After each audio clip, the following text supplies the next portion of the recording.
करते हैं सरकार और किसान के बीच जो थेथरोलॉजी चल रहा है, हिंदी में इसे गहमा गहमी कहते हैं, उसके बारे में। जैसा कि अभी 3 विधेयक पास हुए हैं, उसमें क्या अच्छाइयाँ हैं, क्या बुराइयाँ हैं और 26 जनवरी को किसान क्या करने वाले हैं, उसके बारे में बात करते हैं। हालांकि आपको पता है आज़ादी के बाद से ही किसानों का शोषण होता आया है, वो आज़ादी से पहले भी हुआ है और आज़ादी के बाद भी हुआ है। आपको ये तो पता है सत्ता में जो भी पार्टी रहेगी वो कोई भी कार्य करे उनके लिए अच्छा ही होता है और विपक्षी पार्टी के लिए हमेशा गलत ही होता है। अब वो चाहे नोटबंदी हो, जीएसटी हो या ये कानून हो। सबसे पहले इन्होंने जो 3 विधेयक पास किए हैं कोरोना काल में, जो ये अध्यादेश जारी किया है, उसमें इनका पहला विधेयक कहता है कि आप अपनी आवश्यक वस्तुओं का भंडारण कर सकते हैं। हालांकि ये अधिकार किसानों को भी दिया गया है, लेकिन किसान ये जो अनाज है उनके वो भंडारण करे तो करे कहाँ? उनके पास इतनी जगह नहीं होती। 100% में 30% किसान ही ऐसे हैं जिनके पास भंडारण करने की क्षमता होगी। 70% किसान ऐसे हैं जिनके पास रहने की भी सही तरीके से जगह नहीं है। उनकी छत टपकती है, फिर भी वो कामना करते हैं कि बारिश हो ताकि उनकी फसल अच्छी हो पाए और वो बेचकर अपना घर परिवार चला पाए। सरकार को नहीं पता कि वो किस तरीके से अपना जीवन यापन कर रहे हैं। अगर सरकार उनका अच्छा चाहती ही है ना, तो जैसे उन्होंने जगह जगह गांव कस्बों में शौचालय बनाए हैं ना, उसी तरीके से सरकार को किसानों के लिए जगह जगह गांव कस्बों में भंडार गृह बनाने चाहिए, ताकि वो अपने अनाज का 70% कम से कम स्टोर करके रख सके और जब नेक्स्ट सीजन में वो उस अनाज की उपज करते हैं ना, तो वहां से उन्हें निकालकर वो बीज के लिए प्रयोग कर सके। किसानों को क्यों भारी पड़ता है अनाज करना, खेती करना? सबसे ज्यादा महंगे उन्हें बीज मिलते हैं, वही बीज जो वो पिछले सीजन में 10 रुपए किलो हिसाब से बेच चुके होते हैं, वही बीज उन्हें नेक्स्ट सीजन में 40 रुपए किलो खरीदना पड़ता है। तो सरकार को समझना चाहिए कि किसान क्यों क्रोधित है, क्यों आक्रोश में आ गए हैं। सरकार अगर अच्छा ही चाहती है किसानों का तो ऐसा करे, जब खाएगा इंडिया तभी तो जाएगा इंडिया। जगह जगह आपने शौचालय तो बनवाए, अच्छा किया, लेकिन सर जैसा आप कहते हैं एक कदम स्वच्छता की ओर, तो एक और है, एक कदम सस्ता की ओर चलिए ना, ताकि किसान के साथ साथ आम आदमी का भी अच्छा हो सके। आपने आम आदमी का भी गलत किया, इसीलिए अगर स्टॉक होगा तो आम आदमी को वो चीज बहुत महंगी खरीदनी पड़ेगी। तो किसानों का नहीं, आम आदमी का भी शोषण कर रहे हैं आप। तो दोनों का ही शोषण हो रहा है, आम आदमी का भी और किसान का भी। तो आप अगर अच्छा चाहते ही है ना, तो दोनों नजरिए से देखिए, किसान और व्यापारी और आम आदमी तीनों का आप गलत कर रहे हैं।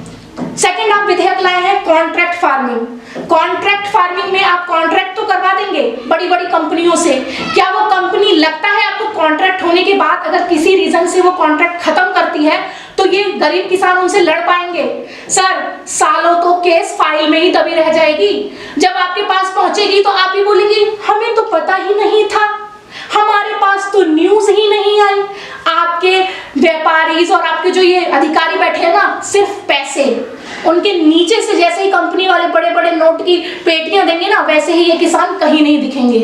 तो अगर आप अच्छा चाहते ही है ना, तो आप ये कॉन्ट्रैक्ट फार्मिंग में जो हेड बना रहे हैं, जो कमेटी बना रहे हैं, वो वहां के मुखिया और सरपंच को रखिए, क्योंकि उन्हें वोट चाहिए होगा और उनका वोटिंग पावर ये किसान होंगे, तो उन्हें वोट के लिए इन किसानों का सुनना ही पड़ेगा। तो आप अगर ये समिति बना रहे हैं ना, तो उन मुखिया और सरपंच को अथॉरिटी दीजिए, ना कि अपने इन अधिकारियों को। ये अधिकारी किसी काम के नहीं है आपके, ये आपके द्वारा किए गए कार्य करेंगे। अगर ऐसा होता ना, तो जब हम फाइल, आपने कृषि सम्मान निधि योजना चलाया, ठीक है, बहुत अच्छा किया, लेकिन क्या अभी आपने देखा है कि 70% लोग ऐसे हैं ना जिन्होंने फॉर्म भरा होगा, उनके फॉर्म आज तक पता ही नहीं चले गए कहाँ, और उन्हें आज तक 2000 तो दूर की बात है, 50 रुपए बेचारे और वो साइबर कैफे में दिया है फॉर्म भरवाने के। कुछ हुआ उन्हें? कोई फायदा नहीं हुआ। आप उस 50 रुपए उन्हें रिटर्न करेंगे, हिसाब देंगे? नहीं दे पाएंगे। तो किसानों को कोई फायदा नहीं हो रहा। आप बड़े बड़े कृषि सम्मान निधि योजना, ये योजना, वो योजना चला तो रहे हैं, लेकिन किसानों का उसका कोई भी मुनाफा नहीं हो पा रहा। आपने बैंकरों में लोन माफ किया, क्या माफ कर दिया सर? कितने % लोन माफ हुए? आप मुझे वो दिखा दीजिए ना। आधे से ज्यादा जनता, आधे से ज्यादा किसानों ने फांसी लगा ली लोन के चक्कर में, कुछ नहीं हो पा रहा। अभी भी देखिए, अगर आपको किसानों की टेंशन होती है ना, तो ठंड में जो दिल्ली की सड़कों पे सो रहे हैं ना किसान, आप जाकर उनसे बात करना जरूरी समझते, ना कि मीडिया के आगे आकर ना नमस्कार भाइयों करते, उससे कुछ नहीं मिलता। आपको किसानों के पास जाकर उनकी दर्द, उनकी भावनाओं को समझना चाहिए था, उन्हें समझाना चाहिए था कि क्या आपको सही करना है और क्या आप सही करना चाह रहे हैं। अगर आप सही कर रहे हैं तो सर किसानों के सामने आने में क्यों डर रहे हैं? किसान कोई अनपढ़ गवार नहीं है। वहां जितने भी किसान बैठे हैं उसमें से 58% किसान के बच्चे और किसान ऐसे हैं ना जो शिक्षित परिवार से हैं, लेकिन आपने नहीं सोचा उनके बारे में। तो सोचिए, अगर आपने आंदोलन चलाया या बहुत से आप कार्य कर रहे हैं, एक कदम स्वच्छता की ओर, एक कदम स्वच्छता की ओर, एक कदम सस्ता की ओर तो बढ़कर देखिए। यही किसान, आप किसानों का अभी भी बुरा कर रहे हैं, एक कदम सस्ता की ओर बढ़िए ना। किसान और आम आदमी दोनों ही आपका सपोर्टर हो जाएगा और तब आने वाले समय में अभी जो आपका दोबारा इलेक्शन होगा ना उसमें भी आप ही जीतेंगे। तो अगर आप अच्छा चाहते हैं तो किसानों का अच्छा चाहिए। एक चीज कहावत है, एक स्लोगन मैं बोलना चाहती हूँ, जय जवान जय किसान। किसान है तभी भारत देश महान है। अगर ये किसान नहीं होंगे तो भारत हमारा विकसित नहीं हो पाएगा। तो किसानों के बारे में सोचिए। किसान की वजह से ही आपकी 6% जीडीपी ना ग्रोथ की है, जिसमें अभी आप -23.6 ही गिर पाए हैं, वरना अभी आप माइनस में 28% होते।